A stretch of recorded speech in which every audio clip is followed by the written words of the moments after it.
نو لفظ الله دا په اصل کې چې شلو اله ولو، لکه موږ وایي په عربي زبان کې ناس په اصل کې اناس ولو، نو بیا د حمزه ځین حذف کله دغه په عوض کې الف لام د تعریف راوړي، نو د اناس څخه الناس جوړ شلو.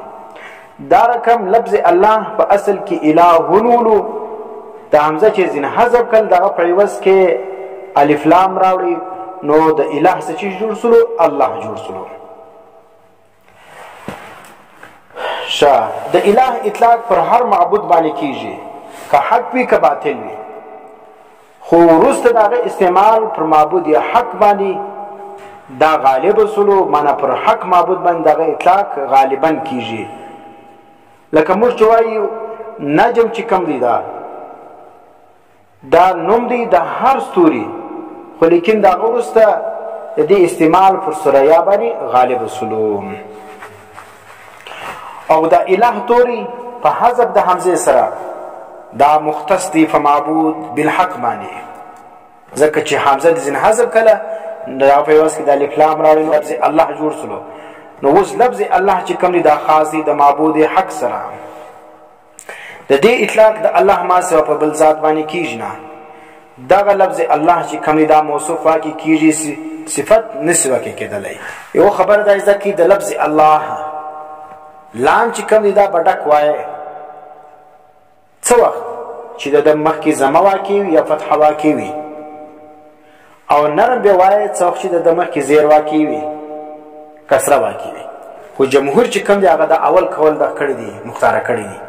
صحیح خبر ده چې لفظ الله مخ کا زبر یا پیشرو بیا به لفظ الله ډک وای، دا لام به د لفظ الله د ډک وای، او کچيري د لفظ الله مخ کی زیرولو بیا د لفظ الله لام چې کوم دی دا به نرم وای، ډک نه وای.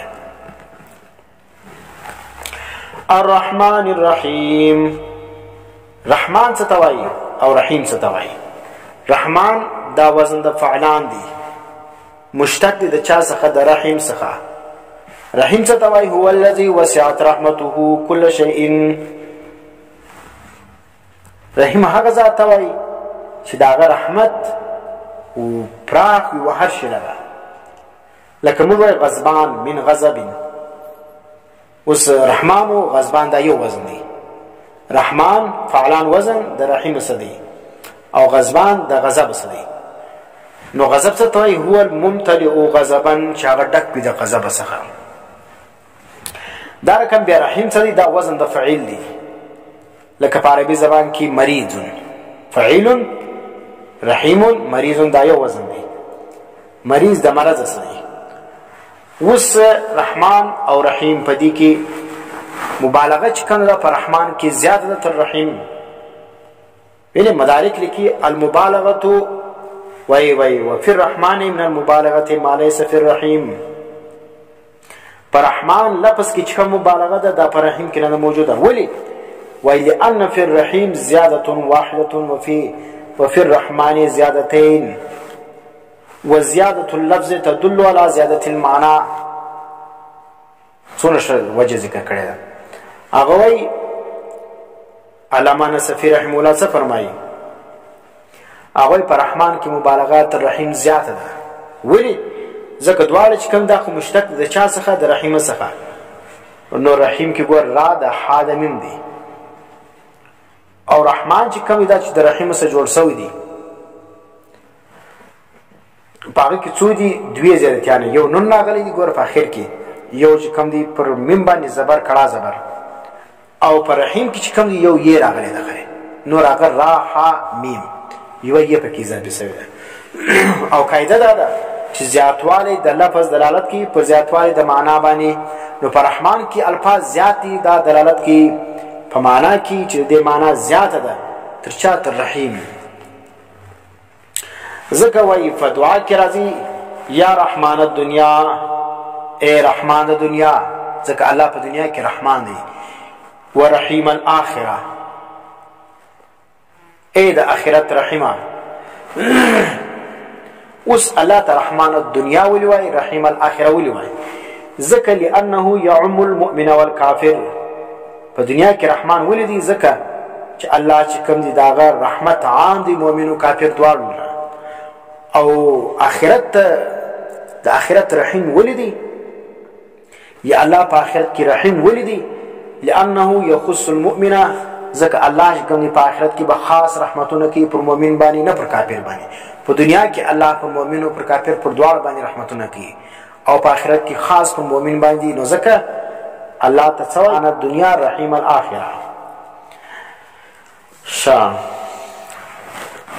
یو مسله دا ځکه چې رحمان چې کوم دی دا صفاتینو دی د الله دا خاص دی د الله سره د رحمان اطلاق پر بل چا باندې نشي کولای ویني بنده ته رحمان نشي وایي نو لفظ په اعتبار باندې خاص دی لیکن په اعتبار د معنا باندې بیا عام دی ویني سبب لفظ په اعتبار سمانه خاص چې خاص پر اطلاق پر الله کیږي د الله ما سره پر غیر باندې د رحمان اطلاق نشي کولای چوز د یو چانو عبدالرحمن وي هغه ته بدنه چې رحمانه ای رحمانه دا ګناه لري ذکر رحمان صفتی نوم د الله دی داغه اطلاق پر غیر باندې جایز نه دی انه لا یوصف به غیره فدی باندې بل څوک ته موصف کوي نشي وعام معنا او معنی به عام ده معنی څنګه عام ده معنی رحمت عام دی په دنیا کې د الله کافر او مؤمن دواړه مسلمان او کافر دواړه د الله رحمتونه په دنیا کې کیږي او رحمت چې کوم رحیم چې کوم دی دا به داغه عکس دی سمانا لفظاً چې کوم دی عام دی معنی خاص دی لفظ عام دی پر بنده باندې د رحیم اطلاق کېدای شي اور په اعتبار د معنا باندې بیا خاص دی سمانا معنا په آخرت کې رحیم با الله وی خاص رحمتونه بکی پر شابه پر مؤمنانو باندې نه پر کافرانو باندې د الله څخه چې مراد چې الله رحمت کوي پر بندگان باندې د رحمت د الله څخه مراد انعامات دي پر خپل بندگانو باندې رحمان چې کوم دی دا غیر منصرف دی الحمدلله رب العالمین رالو سورة الفاتحه لره ټول تعریفونه د خدای توب خاص الله لره دي حمد څه ته وایي الوصف بالجمیل على جهة التفضیل دا معنا چا کړی د مدارک کړی ده او نور کتابو کې موږ کوم معنا وایي د الوصف بالجمیل على الجمیل الاختیاری ښه صفت کول د چا په ښو شیانو باندې چې هغه چې شوي د هغه په اختیار کې وي او دلته چې کوم الف لام دی دا الف لام په الحمد کې دې کې ډېر بحث دی د الف لام استغراقي دي که الف لام عهدي دي که الف لام جنسي دي نو زموږ مفسرین څه فرمایي عام متقدمین مفسرین وایي هغوی په دې کې الف لام د استغراق دپاره دي ولې په دې باندې دلالت د لفظ الله دی لفظ الله څه ته وایي هغه ذات دی چې مستجمع دی جمیع صفات د کمال لره لفظ الله څه دی دا مستجمع دی ټول صفات د کمال لره نو ټول صفات د کمال چې کوم دی هغه په حمد کې دي نو څه معنی هر فرد د حمد دا ثابت دی چا لره الله لره نو دا الف لام د استغراق معنا سره او بیا زموږ کوم شیخان او په نیز باندې دا دی چې الف لام دلته د استغراق نه دی ویني هغه د الف لام چې کوم دی هغه د جنس لپاره دی یا د عهد لپاره دی نو عهد چې کوم دی هغه معهود غواړي نو معهود څه معنا یو خاص قسم حمد مراد دی هغه خاص قسم حمد څنګه معنا کی الحمدلله رب العالمین یو خاص قسم حمد ټول صفات د خدای توب ټول صفات د الوهیت ټول صفات د خدای توب یا ټول صفات د الوهیت لله خاص الله لره دی نو اوس درته ګوره دا هغه دی چې قرآن کې ذکر شوي دي الف لام د استغراق معنا چې دغه شیخان وایي واخې بیا داسې چې هر فرد د تعریف چې ته الله لره دی نو دا رقم د بندگانو خلک تعریفونه کوي نو خو بیا د الله دپاره نسلو بیا سوال جواب سلسله پکې واقع کېږي چې دا ټول صفتونه اصل کې مرجع څوک ده الله ده ځکه بنده کې چې صفت موجود ده الله پکې ایښی نو د بنده صفت شته دی که د الله د اشتباه کوي نو ګور دلته د سوال او جواب سلسله پکې راځي نو ځکه دا شیخان فرمایي چې دلته الف لام د عهد واخه نو معنا به څنګه سي چې یو خاص قسم حمد مراد دی هغه چې حمد الوهیت صفاتونه د الوهیت صفتونه د خدای توب لله خاص الله لره ثابت دي. شا دا هم چې کوم دي دا خو مصدر دی، دا هغه مصادر څه دي چې هغه منصوبي په افعال مضمره باندې، په افعال مضمره باندې معنا هم چې کوم دي دا مصدر دی، دا هغه افعال څه دي چې هغه به منصوب وای، دا هغه سره به فعل پټ وي، لیکن دلته چې کوم دي هغه موږ د چی شوی مرفوع وایو. ولې وایو؟ دا وای دا هغه مصادر چې منصوبي په افعال مضمره باندې په معنا د اخبار باندې، لکه وزګور عرب وای شکرا وکفرا، ویني نو شکرت شکرا وکفرت کفرا، دا رقم یا کفرت کفرا شکرت شکرا، نو ګوره فعل ورسره راوستي بیا د څه په کې منصوب دی. اوس چې دلته قرآن کریم الحمد داغه مصدر د هغه مصادر څه دي چې هغه منصوبې په افعال مضمره باندې، نو هغه منصوب راځي، نو دلته دغه مرفوع ولدي. نو مدارک لیکي والعدول عن النسب الى الرفع للدلاله على ثبات المعنى، هغه دا عدول چې وکي د نسب څخه ورفع لره دا دلالت کوي پر چیز باندې د وجود دلالت پر ثبات د معنا باندې او استقراره، معنا پر د معنا د دې باندې چې دوام راسي او استمرار راسي. او ولله او دا لفظ الله چې کوم دی لام جار مجرور، دا خبر دی د پاره د الحمد، او دا جار مجرور متعلق دی محذوف سره، ویني هغه به تور سره باسه الحمد واجب یا الحمد ثابت لله، حمد واجب دی ثابت دی خاص الله لرا. حمد او مدح دا دوه شی دي، څوک فرق کوي څوک فرق نه کوي.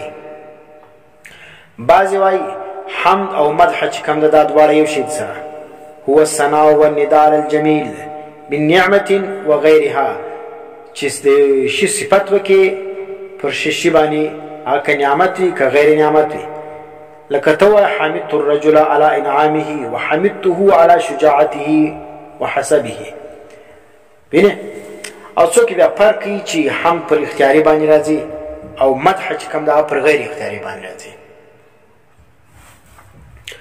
او بل چې کوم دی هغه شکر دی. ګوره یو مدح ولا یو حمد المدح ټول څوک فرق کوي څوک نه کوي، څوک اختیاري او د غیر اختیاري فرق کوي. او بل چې کوم دی هغه شکر دی. شکر چې کوم دی دا خاص پر نعمت په مقابل کې راځي، او شکر چې کوم دی هغه ادا کیږي په ځل باندې په ژبه باندې او په جوارح باندې. از شکر په مقابله د نعمت کې راځي چې نعمت تا حاصل شول ته به شکریا ادا کوي. اوس شکریا چې کوم د په ځل باندې ادا کوي سي په ژبه باندې په جوارح باندې.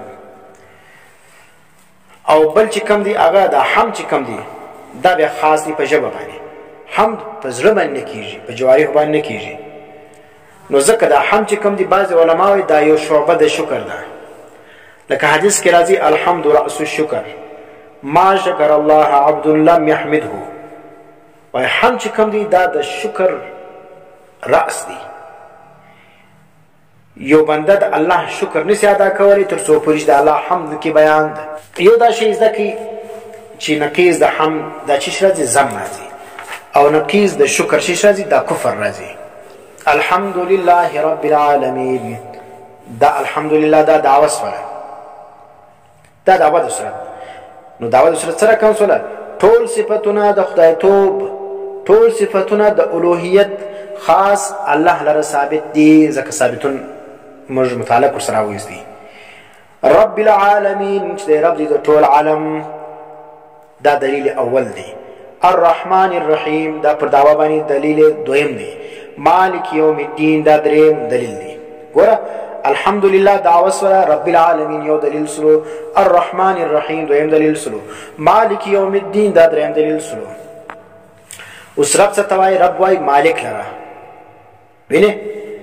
او د رب چې کوم دی دا اطلاق د الله ما سوا پر بل چا باندې نه کیږي، لکه د رحمان ده. هغه وخت اطلاق کیږي چې څه وخت د اضافت وکړي و بل شي لره، مثال و بل شي ته مضاف کې بیا د اطلاق پر غیر باندې کیږي، لکه رب الدار، ربي. قرآن کې راځي انه ربي احسن مثوایا، وینې دلته ربي دغه اضافت و یې ته کړی دی، نو چې د رب اضافت وسي و غیر لره بیا پروا نه لري. لکه بل ځای راځي ارجع الى ربک، ولاړ شه خپل رب لره، وینې خپل مالک لره ولاړ شه. علامه واسطي رحمه الله فرمایي چې الله چې کوم دی دا خالق دی ابتداءً، په ابتدا کې چې د یو شي پیدایش کې الله، نو دغه اعتبار باندې الله چې دی خالق دی. او چې بیا الله و انسان ته واغه مخلوق ته خوراک ورکي، وینې غذا ورکي، بیا د مربي دی. او چې بیا ګناه وکي امتحان بیا شي دی بخښونکی دی، غافر دی. خلق و اسم اعظم راوشي، اسم اعظم اسم اعظم څه پریشانی، نو لفظ الله چې کوم دا اسم اعظم د الله دی. تفسیر مدارک دلته لیکي هو اسم الله الاعظم، دا لفظ الله چې کوم دا د الله اسم اعظم دی. شام العالمین، رب العالمین، عالمین څه ته وایي؟ عالم چې کوم دی کل ما علم به الخالق، عالم و هر هغه شي ته وایي چې په هغه باندې خالق پیژندل کیږي، هغه که اجسام دي، که جواهر دي، که اعراض دي، او هر موجود ما سوا د الله، الله ما سوا چې څومره موجودات دي چې هغه دلالت کوي پر ذات د الله باندې، الله به پیژندل کیږي، دا ته عالم وایي.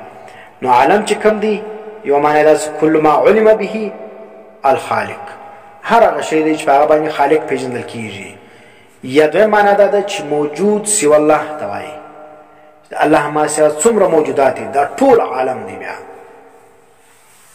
شام او د عالمین دا جمع ده، عالم جمع په چیش باندې راځي؟ په واو فنون باندې، حالت رفعی کی او حالت نسبی و جری کی په یو نون باندې راځي.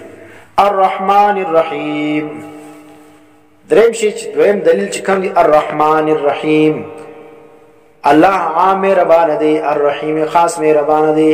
الرحمن عام مهربان په دنیا کې پر مسلمانانو باندې هم پر کافرانو باندې هم، الرحیم خاص مهربان دی په آخرت کې خاص پر مسلمانانو نه پر کافرانو. دا بحث کوم دی موږ په بسم الله کې وویل. الرحمن الرحیم تکرار دا دلالت کوي پر دې خبره باندې چې بسم الله جز د چانه ده، د الحمدلله نه ده. که چیرې دا جز وای د الحمدلله، نو بیا به تکرار دومره ژر د رحمان الرحیم ولې راغلی؟ یعنی علامه نصفیم دا ذکر کړی دی، هغه وایي الرحمن الرحیم ذکرهما قد مر وهو دلیل على ان التسمیه لیست من الفاتحه. هغه دا دلالت کوي پر دې خبره باندې چې تسمیه دا د فاتحه جز نه ده. اذ لو كانت منها لما اعادهما، وکچیر دا جز وای د بسم الله جز وای د الحمدلله، نو دومره ژر اعاده به نه وای کړی، لخلول اعاده عن الافاده، ځکه دلته په اعاده کې څه فائدہ نشته. مالک یوم الدین، دا دریم دلیل دی پر دعوه باندې چې ټول صفاتونه د خدای توب الله لره دي. ولی اول دلیل دا چې رب دی د ټول عالم، دویم دلیل دا چې رحمان دی په دې دنیا باندې پر مسلمانانو پر کافرانو دواړو باندې. الرحیم خاص مهربان دی په هغه دنیا باندې خاص پر مسلمانانو نه پر کافرانو. دریم دلیل دا دی مالک یوم الدین، ټول صفاتونه د خدای توب الله لره دي، ځکه مالک یوم الدین څه معنی؟ مالک دی د ورځې د جزا. دا مالک چې کوم دی په دې کې یو قرات د مالک راغلی دی، ایو قرات چې کوم دی هغه مالک راغلی دی، مالک یوم الدین. بینی یو قرات دا دی چې الرحمن الرحیم مالک یوم الدین، یو قرات دا دی.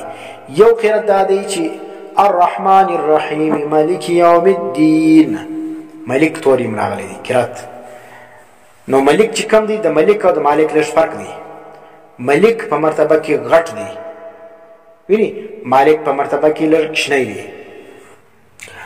هغه سره کم دی، ویلی ان کل ما ملک مالک، هر ملک چې کم دی هغه مالک دی، او هر مالک چې کم دی هغه مالک نه دی.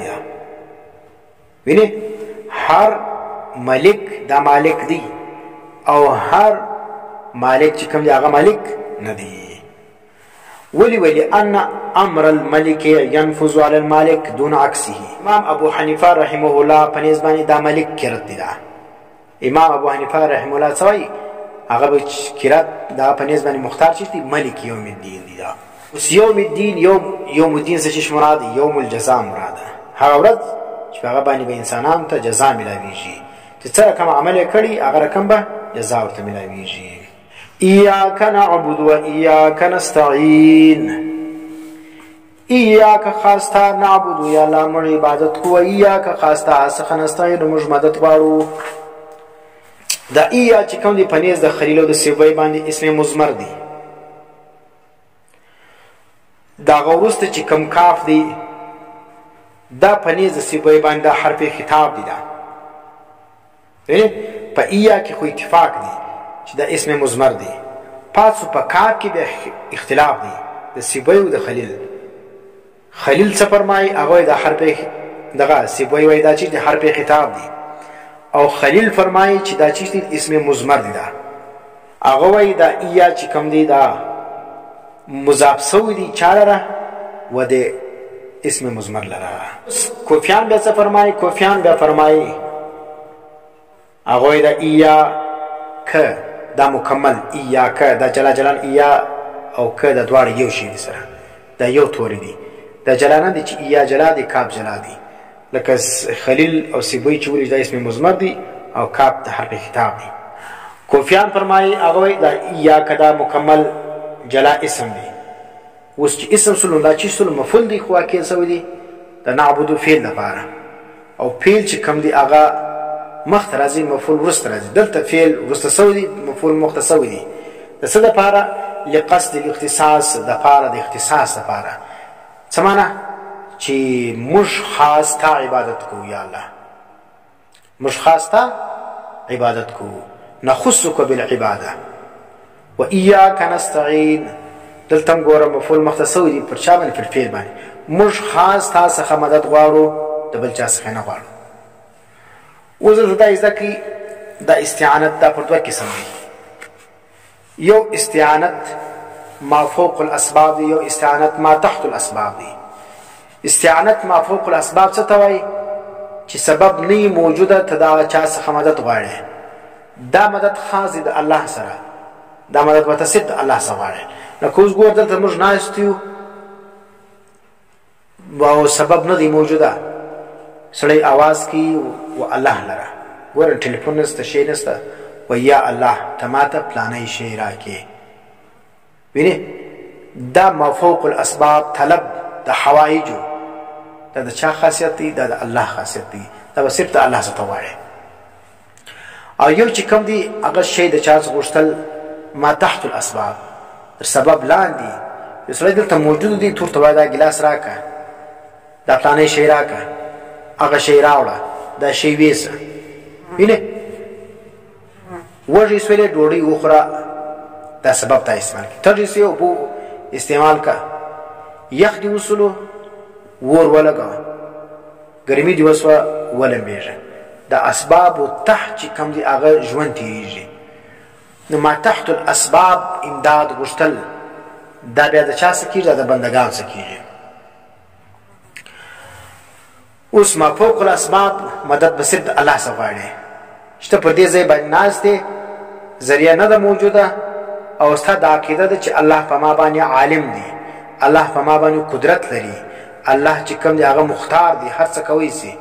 اوس د غزات دلته ناز ته आवाज ورکړي چې الله ما ته اولاد راکړي یا الله نه جوړ میکې یا الله مسکینه ما پیسې راکړي ویني یا الله فلانه ضرورت مې دا ضرورت راکړي.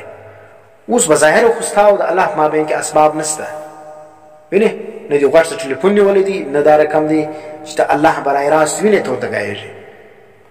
نو اوس د ما فوق الاسباب یو سبب نشته ته لګیا ویني بظاهر منه په هوا کې چې کوم دی هغه ته دا خبرې کوي معلومیږي نه چاته کوي. نو اوس دا ته الله سره خبره ته الله ته کوي دا خبرې. نو اوس دا خبرې دا ما فوق الاسباب مدد دی چې ته غواړې د الله سره وصل کیږي. اوس داغه مدد چې داغه رقم ته کړ ناس دی او आवाज وکي و یو پیر صاحب لرا یو نبی لرا یو فرشتي لرا یو جن لرا پیر ته आवाज وکي نبی ته आवाज وکي یا رسول الله ویلې اې د الله رسوله انظر حالنا واسمع قالنا کبریلیان چوي اې د الله رسول زموږ حالت وګوره زموږ خبري واوره نبی علیہ السلام خو مدینه شریفه کې روضه مطهره کې تشریف فرما دی دا د دې ځای आवाज څنګه ورسیږي کته فرشته ورسي نو دلیل پر دې باندې د چهار خبره و نبی اسلام ته ورسي دا دلیل ته پیش کا دا عقیده بدعي ده په بدعت کې دا بدعت چی رسیږي دا شرک له رسیږي یو کې بدعت دوه قسم دي یو بدعت چې کوم دي هغه گمراهی ده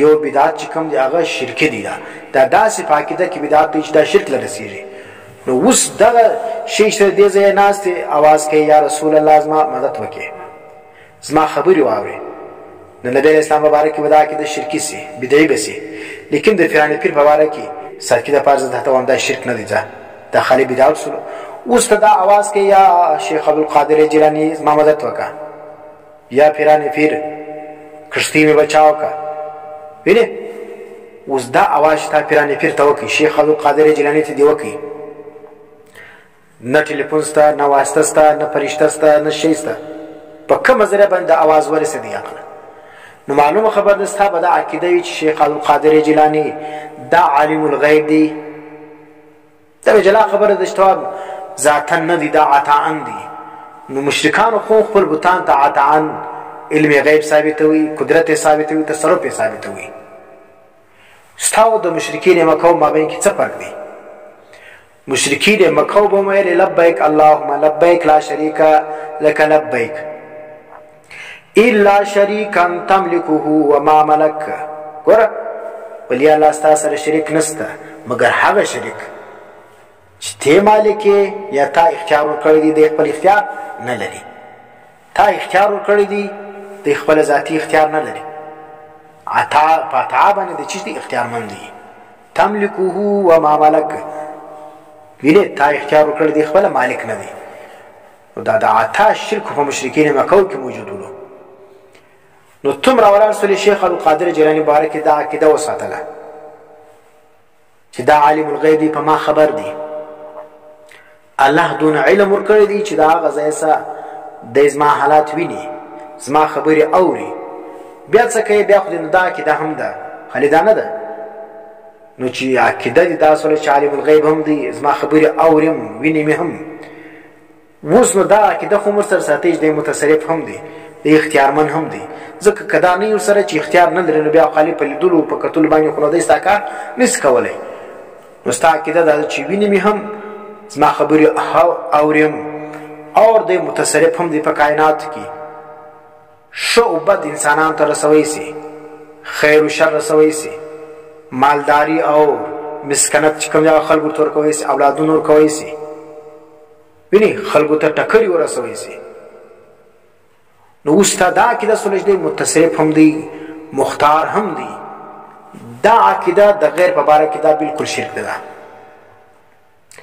دا رقم د حضرت علی رضی الله تعالی مبارک شیګانا کې ده ساتي یا علی مدد اسی بسنګرو کې چناستی jihad کی اور نوم د مسلمان وي او دای چې کومي پاکي د کې بریلوي وي او دین فسد جهاد نه نوتلی ناریو یا رسول الله مدد یا علی مدد یا فرعون پیر مدد نو په سب د جهاد کې ته جهاد کې د اعلی د کلمت الله د پاره او ته دلته چې کوم د اعلی د کلمت الله جړی کاټه ته یا علی مدد ولته خو اعلی د کلمت الله نه ده خدای یا علی د پاره جهاد کوي پس سب د جهاد کې چې ناس وي په سنگر کناري وي یا رسول الله مدد یا شیخ عبد القادر جیلانی مدد ویني یا فرعون پیر مدد دا اوازونه کی نو دا د اعلی کلمت الله د پاره جهاد نه دی دا د غیر الله د پاره دی دا د الله د سپیڅلي نظام د پاره جهاد نه دی دا د قران د پاره نه دی دا د توحید د پاره نه دی دا د نبی اسلام د دین د پاره نه دی دا د سیفیت او د بریلیت او د بدعات د پاره جهاد دی سورۃ الفاتحه کې دا مجهر وخت وای په مانځي کې سورۃ الفاتحه ارسو وای او دا سورۃ الفاتحه کې هر سړی دا اقرار کوي چې اياک نعبد یا الله خاص ته عبادت وکوم اوس عبادت څه دی؟ ما ته چې دا عقیده وساتئ چې دغه ذات په ما باندې عالم الغیب دی، ما ویني ما فوق الاسباب، اور دی مختار دی، اور بل چیز دی تصرف کوونکی دی په کائناتو کې. دغه رقم عقیده دی د غیر په باره کې وساتل، د هر چا په باره کې د الله په باره کې وساتئ. بیا الله ته سر کښته کوئ، رکوع کوئ، سجده کوئ، د الله د کور طواف کوئ، دا عبادت دی. دا عقیده د پیران پیر په باره کې وساتئ چې پیران پیر عالم الغیب دی، وینئ دی تصرف لري په کائناتو کې، اختیارمند دی، خلکو ته اولادونه ورکوی سي، خلک چې کم دی هغه د خیر او د شر د هغو مالک دی. خوشحالیان او غمونه شیخ عبدالقادر جیلانی په لاس کې دي، یا د حضرت علی رضی الله تعالی په لاس کې دي، یا د یو بل ولي په لاس کې دي. دا عقیده دی د هغه په باره کې زمبېرېږي، په ځای کې پروت دی زمبېرېږي چې دا پیران پیر ماته اوس په ښه شم نیسي. نوم یې یادوي یا پیران پیر یا پیران پیر، په ځای کې پروت دی پیران پیر نارې وایي، یا علی مدد یا علی مدد نارې وایي. نو سوره فاتحه کې دا شی موږ ته الله راښولی دی چې ایاک نعبد، خاص موږ ته عبادت کوو. نو ما خبر دا کول چې په دا عقیده باندې د غیر الله سره ته دغه طریقې د عبادت چې کوم د الله سره موږ کوو دا ته وکړې، نو بس دا د هغه عبادت شو. لکه اوس ګوره قبر له ولاړ سې، د قبر په باره کې صاحب قبر باره کې ستا دا عقیده ده چې عالم الغیب دی، متصرف دی، ما فوق الاسباب، ما ویني، هر ځای په ما باندې خبر دی. دا به جلا خبره ته الله د علم ورکړي، دا مشو دا پالتو خبرې دي. الله چې کوم یو چا دا رقم علم نه درکړي چې هغه دی په هر څه باندې خبر وي. نه دونه قدرت الله بل چا درکړي دي چې هغه دی ما فوق الاسباب هر څه کوي. اوس تا دا عقیده د قبر مبارک صاحب قبر مبارک چې دا ما ویني، په ما خبر دی، د په خوشحالي کې د الله خوشحالي ده، د په ناراستا کې د الله نارستیا ده. نو دا رقم عقیده وساتئ. نو بیا څه کوي؟ ورسې قبر لره لاس په نامه ورته ولاړې، هلته چې کوم دی هغه پر قبر باندې راګرځي، د طواف شول بیا، او دلته ناست نوم یادوي یا شیخ عبدالقادر یا شیخ عبدالقادر جیلانی، دا نوم یادوي، دا د هغه عبادت دی. بیا لکه موږ چې لفظ الله الله وایي دا ذکر دی. د شیخ عبدالقادر جیلانی بنده ته د هغه ذکر کوي. یا علی مدد مدد وایي، په سنګر کې ناست جهاد کوي د کفارو سره. نو ستا او د هغه سړي چې ته جنګ ورسره کوې ستا او د هغه څه فرق دی؟ هغه هم د غیر الله دپاره جنګېږي، ته هم د غیر الله دپاره جنګېږي. ایاک نعبد، خاص ته موږ عبادت کوو، هر قسم عبادت به صرف الله کوي. ځکه مفسرین لیکي چې نخصک بالعباده و ایاک نستعین، او خاص ته څخه نستعین، موږ مدد غواړو. ما فوق الاسباب، مدد د چا څخه غوښتل کېږي؟ د الله څخه غوښتل کېږي. اهدنا الصراط المستقیم، یا الله کلک کې موږ پر صراط مستقیم باندې. د اهدنا دوی معنا دي، اهدنا کلک کې موږ یو معنا ده، دویم معنا ده اهدنا راوښیه موږ لره پر روانه زمانه کې په استقبال کې. الصراط المستقیم، برابر لار، لکه څنګه چې په ماضي کې تا موږ ته هدایت کړی و، نو پر روانه زمانه کې موږ ته هدایت وکړه. دا هدایت چې کوم دا فعل دی، دا کله متعدی په یو مفعول وي، کله متعدی په دو مفعول وي. بیا دویم مفعول کله بالواسطه وي، کله بلا واسطه وي. اهدنا الصراط المستقیم، یا الله کلک کې موږ پر صراط مستقیم باندې، کلک کې موږ پر صراط مستقیم. صراط مستقیم هغه لار ته چې بالکل سیده لار وي، هغه کې هېڅ قسم کوږوالی نه وي. د صراط مستقیم څخه چې مراد دی هغه دا دی د حق لار مراده، د اسلام لار مراده ده، د مسلمانانو لار مراده ده.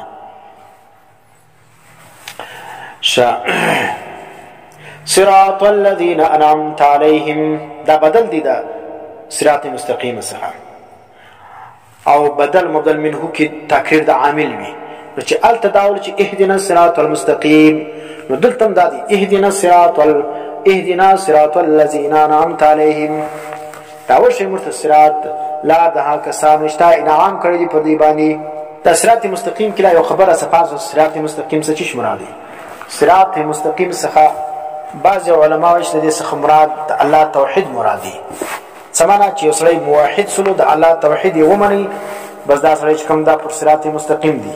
دا نور د الله ما سوا نور ذاتو ته نور چې کوم معبودان دي یا خلقو د اولیاءو د پیرانو د فرشتو څخه خدایان جوړ کړي دي، د هغو څخه مخ واړوي، معنا په مرتبه د الوهیت کې مخ واړوي چې خدای نه وبولي، صرف الله چې کوم دی هغه وبولي. نو بس دا سړی چې کوم دا پر صراط مستقیم باندې. لکه تاسو وګورئ سوره آل عمران 51 نمبر آیت باندې، سوره آل عمران 51 نمبر آیت کې، په دې آیت کې الله پاک چې کوم صراط مستقیم او چې ویل دي خپل عبادت ته وحدانیت ته ویل دي. ان الله ربي وربكم فاعبدوه هذا صراط مستقيم. ورته ګورئ ان الله یقینا الله چې دی رب زما دی، وربکم رب تاسو دی، فاعبدوه تاسو عبادت وکي صرف دی الله، هذا صراط مستقیم، صرف یو د الله عبادت دا صراط مستقیم ده. نو موږ ته معلومه شوله چې توحید څه دی، دا صراط مستقیم دی. دویم دا دی چې قرآن د صراط مستقیم څه چی مراد دی؟ قرآن مراد دی.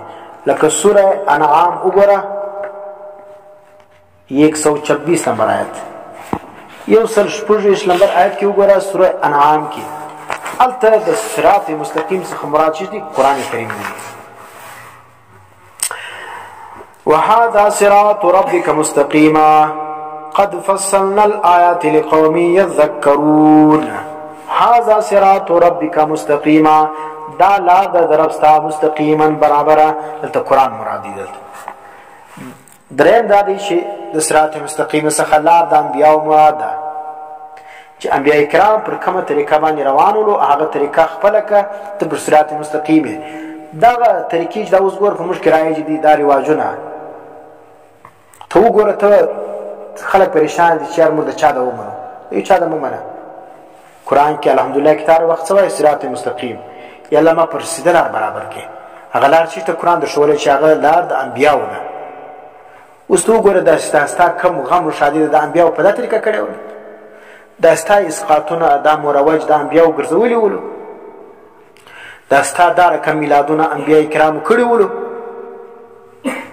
دا ستا د جنازو بعد دعاوي د انبیاو کړي ولې، وینې دا ستا دا رقم مروج ختمونه د انبیاو کړي وو، دا ستا دا رقم اجتماعي دعاګانې هر ځای چېرته کوې، د ډوډۍ بعد یې کوې، د مانځه بعد اجتماعي دعا فرض بولې، لازم یې بولې، که چا نه وکړل هغه ته وهابي وایې. دا رقم حیثیت باندې انبیاو کړی وله. دا د لمانځه بعد چې راوګرځېد مخامخ سره راوګرځي، دا بریلیان څه دي؟ دا زموږ د پښین د بریلیانو عقیده هم دا ده. د پنجاب بریلیان خو دا کوي د لمانځه بعد چې یو پر بل باندې مخ لمونځ وکړي، یو پر بل باندې مخ راواړي، یو د بل سره مصافحه کوي. دا زموږ د پښین بریلیانو په کتابو کې دا لیکلی چې د لمانځه بعد مصافحه کول دا سنت کار دی. دلته ولې نه کوي؟ په دې وجه باندې دلته ماحول نه دی ورته برابر. ټول هغه بدعات د پنجاب او د سند د دې عقیده د جواز ورته لري، لیکن دلته نشي کولی، په دې وجه باندې دلته ماحول نه دی ورته برابر. نو دغه مصافحه د لمانځه بعد انبیاو کړې وله، د صحابو کړې وله. ځکه صراط الذین انعمت علیهم، منعم علیهم کسان چې کوم د زموږ دپاره دلیل دی، دا معیار حق دی. دا څوک دي؟ انبیا دي، صدیقین دي، شهدا دي، صالحین دي. دا نو اوس دلته ګوره دریم دا دی چې لار د انبیاو چې کوم ده دا چی ده؟ دا صراط مستقیم ده. تاسو ګورئ سوره صافات دا دی، وهدیناهما الصراط المستقیم، هدایت مې کړی دي دواړه لاره صراط مستقیم. نو دې دوو ته هدایت د چا د لارې کړی و؟ د انبیاء کرامو د لارې کړی و. نو د انبیاو لار چې کوم ده دا صراط مستقیم ده. څلورم چې کوم د صراط مستقیم څخه مراد د نبی علیه السلام اتباع، د هغه لار مراد ده. سوره زخرف وګوره 1 نمبر آیت، وإنه لعلم للساعة فلا تمترن بها واتبعوني هذا صراط مستقيم. وینه دلته تو ګورئ نبی علیه السلام څه فرمایي؟ واتبعوني، تاسو پیروي وکړئ زما، هذا صراط مستقیم، دا برابر لار ده، تاسو ما پیروي وکړئ، دا د نبی اتباع دا صراط مستقیم ده. دا چې شلو دا د صراط مستقیم مصداقات موږ ذکر کړل. اوس صراط الذین انعمت علیهم، لار د هغه کسانو چې تا انعام کړي دي په دې باندې، لار د هغه کسانو چې تا انعام کړي دي په دې باندې. دا کوم کسان دي؟ سوره نساء نشبه نمبر آیت ما ومن يطع الله والرسول فاولئك مع الذين انعم الله ګور څوک چې خبرو مني څوک چې اطاعت وکړي د الله او د رسول فاولئك پس دا کسان به مع الذين دا کسان سره وي انعم الله چې انعام کړی دی الله پر دې باندې من النبیین د انبیاء سدي ګور منعم علیهم کسان څوک دي من النبیین انبیاء کرام دي والصدیقین صدیقین دي والشهداء شهیدان دي والصالحین نیکان دي وحسن اولئک رفیقا دا ډیر ښه دوستان دي ډیر ښه دوستان دي نو صراط منعم علیهم کسان څوک دي دا څلور ډلې سولې یو چې کوم دي انبیاء کرام دي اختلاف ختم دي د زموږ چې د بریلیانو د سیفیانو د شیعاګانو نور گمراه فرقو سره چې اختلاف دي دا پر دا سوره فاتحه باندې حل کیږي چې منعم علیهم کسانو دا کم اعمال کړی دي